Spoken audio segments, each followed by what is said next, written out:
दोस्तों नमस्कार, आप देख रहे हैं अपना YouTube channel be your money manager. दोस्तों 1 सितंबर को एमी ऑर्गेनिक्स का आईपीओ खुल रहा है। आईपीओ यानी इनिशियल पब्लिक ऑफरिंग, हिंदी में उसको आरंभिक या प्रारंभिक सार्वजनिक निर्गम कहते हैं। आईपीओ के जरिए आईपीओ लाने वाली कंपनी पूंजी बाजार से पैसे जुटाती है, जबकि निवेशक आईपीओ में पैसे लगा करके पैसे बना सकते हैं। लेकिन किसी भी आईपीओ में पैसे लगाने से पहले आईपीओ लाने वाली कंपनी के बारे में पूरी जानकारी ले लें और आईपीओ के बारे में भी जान लें।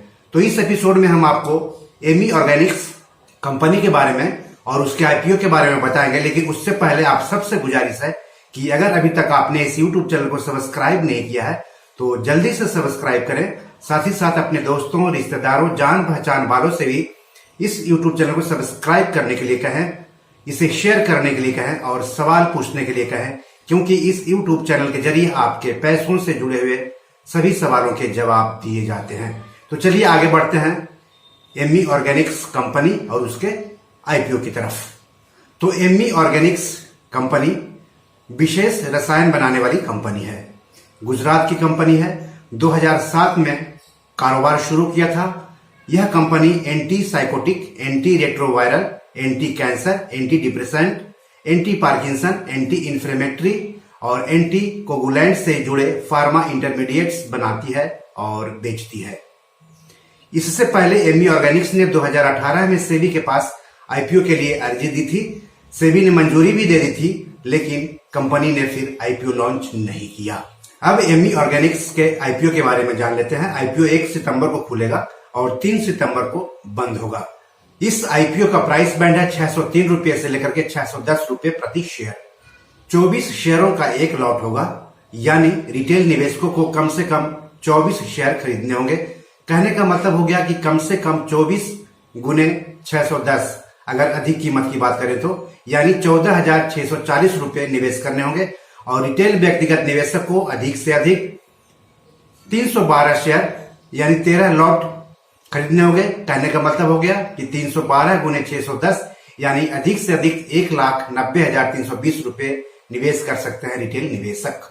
कंपनी आईपीओ से 569.64 करोड़ रुपए जुटाएगी। कंपनी आईपीओ के तहत बिक्री के लिए 200 करोड़ रुपए के नए शेयर जारी करेगी, जबकि ऑफर फॉर सेल यानी ओएफएस के जरिए मौजूदा निवेशकों और प्रमोटरों के 369.64 करोड़ रुपए के शेयर बेचेगी।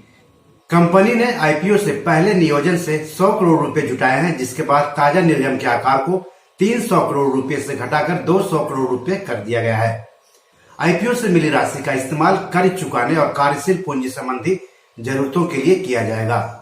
आईपीओ अलॉट की तारीख है 8 सितंबर। अलॉट नहीं होने पर पैसे की वापसी होगी 9 सितंबर को। निवेशकों के डीमैट अकाउंट में शेयर ट्रांसफर होंगे 13 सितंबर को और आईपीओ शेयर्स की लिस्टिंग होगी 14 सितंबर को। शेयर बीएसई और एनएसई पर लिस्ट होंगे। इस आईपीओ के book running lead managers Ambit private, Axis Capital और इंटेंसिव फिजिकल सर्विसेज लिमिटेड है। इस आईपीओ का रजिस्ट्रार है Link Intime India private limited. Listing के बाद company Aarti Industries, Hikal limited, Valiant Organics, Vinati Organics, Neuland Organics और अतुल लिमिटेड की लीग में शामिल हो जाएगी। चलिए फिर से कंपनी के बारे में बात कर लेते हैं। तो कंपनी का सबसे अधिक रेवेन्यू एक्टिव फार्मा इंग्रेडिएंट्स यानी एपीआई में इस्तेमाल होने वाली फार्मा इंटरमीडिएट्स की बिक्री से आता है। हाल ही में एमी ऑर्गेनिक्स ने गुजरात ऑर्गेनिक्स के 2 मैन्युफैक्चरिंग प्लांट का अधिग्रहण किया है, जो स्पेशलिटी केमिकल्स सेक्टर में कंपनी के इनऑर्गेनिक ग्रोथ स्ट्रेटजी के मुताबिक है। इसके अलावा कंपनी ने गुजरात ऑर्गेनिक्स के प्रिवेंटिव्स और स्पेशलिटी बिजनेस का भी अधिग्रहण किया है। घरेलू बाजार के अलावा कंपनी उत्तरी अमेरिका, दक्षिणी अमेरिका, यूरोप, एशिया महादेश के 27 देशों में ग्लोबल हेल्थ केयर प्रोडक्ट बेचती है। कंपनी के 150 से ज्यादा संतुष्ट ग्राहक हैं। कंपनी के पास 450 से ज्यादा वाणिज्यिक प्रोडक्ट हैं और कंपनी के नाम 11 से ज्यादा अप्लाइड पेटेंट है। अब सवाल है कि आईपीओ में निवेश कैसे करेंगे। तो आईपीओ, एफपीओ, शेयर बाजार, राइट्स इशू में निवेश करने के लिए निवेशकों के पास सेविंग्स अकाउंट के साथ साथ ट्रेडिंग और डीमैट अकाउंट भी होने चाहिए। सेविंग्स अकाउंट तो आप बैंक में खुलवा सकते हैं, लेकिन ट्रेडिंग और डीमैट अकाउंट आपको सेबी रजिस्टर्ड शेयर ब्रोकर के यहाँ खुलवाना होगा। हालांकि कई शेयर ब्रोकर तीनों अकाउंट खोलने की सुविधा देते हैं। तो आईपीओ से संबंधित फॉर्म किसी भी निवेशक के डीमैट अकाउंट में ही मिल जाएंगे और डीमैट अकाउंट में जो फॉर्म आपको मिलेंगे उसमें जो जानकारी मांगी जाए उसे सही सही भर दीजिए। अगर कुछ दिक्कत आ रही है तो आप अपने शेयर ब्रोकर से भी इस बारे में बात कर सकते हैं। इसके अलावा अगर आप पेटीएम का इस्तेमाल करते हैं तो पेटीएम भी आईपीओ में निवेश करने की सुविधा देती है। तो इस तरह से आज इतना ही। नमस्कार।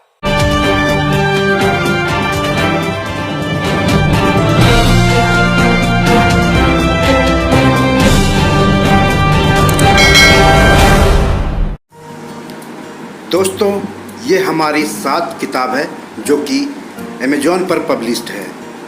आप इसको डाउनलोड करके पढ़ सकते हैं। इसमें आपको पैसों के बारे में, निवेश के बारे में हिंदी में अच्छी जानकारी मिलेगी। साथ ही साथ कुछ कविताओं की भी किताब है जो ज़िंदगी की हकीकत बताएगी।